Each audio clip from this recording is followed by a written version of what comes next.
नमस्कार, DV live Chhattisgarh में आपका स्वागत है। छत्तीसगढ़ की तमाम बड़ी खबरों के साथ मैं हूं सिमरन कौर। आइए देखते हैं आज की सुर्खियां। सीएम भूपेश बघेल ने साधा मोदी सरकार पर निशाना, कहा बदले की राजनीति कर रही भाजपा सरकार। छत्तीसगढ़ सरकार उठाएगी राहुल की पढ़ाई का खर्च, मां बोली आप हमारे देवता हैं। सीएम ने कहा हमने अपना फर्ज निभाया। छत्तीसगढ़ में कोरोना के 58 नए मरीज, 232 एक्टिव केस। स्वास्थ्य मंत्री ने कहा चौथी लहर रोकने सावधानी जरूरी। अब खबरें विस्तार से।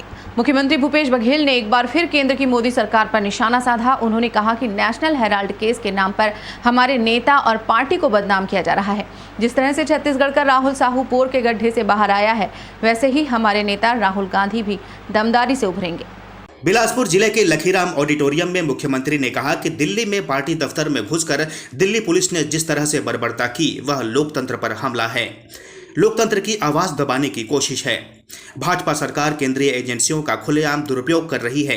जीएसटी, नोटबंदी, कृषि बिल से लेकर कोविड जैसी महामारी को लेकर अगर किसी ने देश को सावधान किया और केंद्र की खुली आलोचना की तो केवल राहुल गांधी ने की। मुख्यमंत्री ने कहा कि इस देश में जब से भाजपा की सरकार केंद्र में आई है, तब से दमन का तांडव मचा कर रखा है।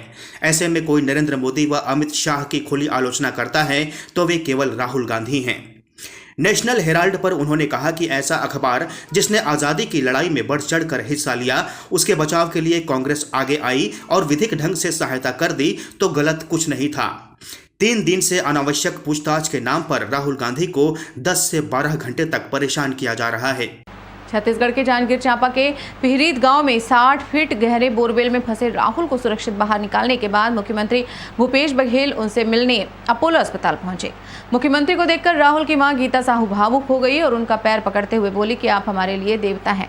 जवाब में मुख्यमंत्री बघेल ने कहा कि हमने अपना फर्ज निभाया है, अब छत्तीसगढ़ सरकार राहुल की पढ़ाई लिखाई की भी व्यवस्था करेगी।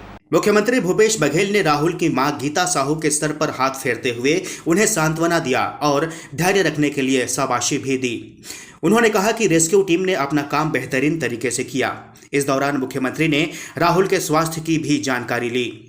उनके साथ शहर विधायक शैलेश पांडेय, महापौर रामशरण यादव, पर्यटन मंडल के अध्यक्ष अटल श्रीवास्तव सहित कांग्रेस नेता व अधिकारी मौजूद रहे। छत्तीसगढ़ के इतिहास में सबसे बड़े रेस्क्यू ऑपरेशन में शामिल बचाव दल का सीएम भूपेश बघेल ने आज मुख्यमंत्री निवास में सम्मान किया।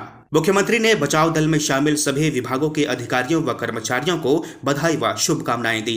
छत्तीसगढ़ में कोरोना संक्रमण का दायरा बढ़ा है। बीते 24 घंटों में प्रदेश में 58 नए मरीज मिले हैं। इसके साथ ही प्रदेश में सक्रिय मरीजों की संख्या बढ़कर 232 हो गई है। इस आंकड़े ने स्वास्थ्य विभाग की चिंता बढ़ा दी है।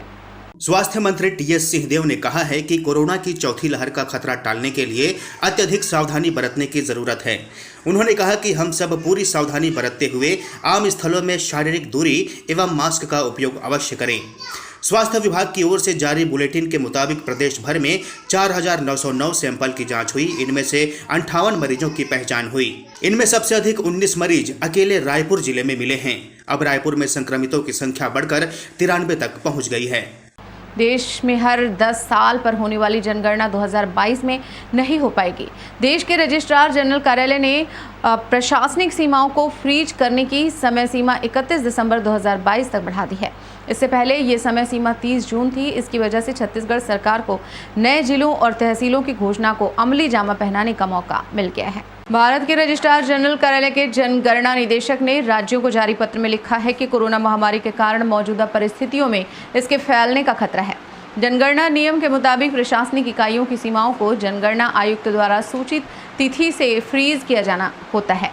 यह तिथि जनगणना से 1 वर्ष की पहले की नहीं होनी चाहिए। ऐसी स्थिति में अब सक्षम प्राधिकारी द्वारा सीमाओं को फ्रीज करने की तिथि को 31 दिसंबर 2022 तक बढ़ाने का निर्णय लिया गया है। इस बुलेटिन में फिलहाल इतना ही। बने रहिए डीवी लाइव छत्तीसगढ़ के साथ। नमस्कार।